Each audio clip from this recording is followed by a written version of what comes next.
Good day. Welcome to my channel. At this moment, I want to discuss the difference between a custodian and non-custodian crypto wallet. I've done a short video on a non-custodian crypto wallet in this channel. You can scroll through the channel and listen to the video. A non-custodian crypto wallet is a situation when an individual has a sole access to the private key of a crypto wallet.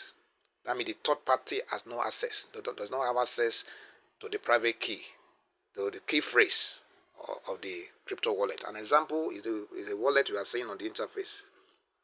This is Trust Wallet. There are 12 key phrases that is used to install this wallet. And if I'm going to change this device, I still need that 12 key phrase, to install it on that devices. I can simultaneously install it in a number of devices I so wish, and it will be working in all those devices.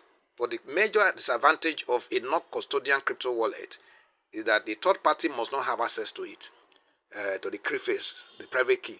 If the third party have access to it, he or she can as well install the wallet and have access to your fund and can move the fund from your wallet. So that's the major disadvantage. That means you must keep it safe. But whereas on the other hand, the custodian crypto wallet is the kind of wallet that is used in most cases in exchanges. Exchanges, like an example is Binance. Whatever you store in Binance have the sole access to the private key of your wallet.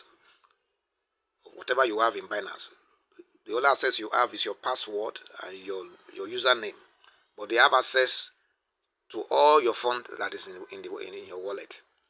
The only thing you do is that you give permission for the movement, either the transfer, withdrawal, or deposit of your fund. And one of the major disadvantages, for example, if the exchange closed down for whatever reason, maybe for liquidity challenge or any other regulatory challenge, all your fund is gone.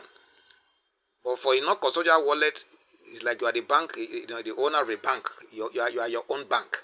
So you have a sole access to your wallet on the blockchain.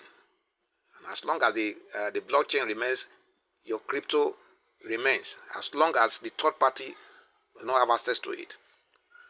Now, if this is educative enough for you and it's your first time of coming across the channel, please subscribe to my channel and also hit the notification button so that when I come up with videos of this nature, you will be notified immediately.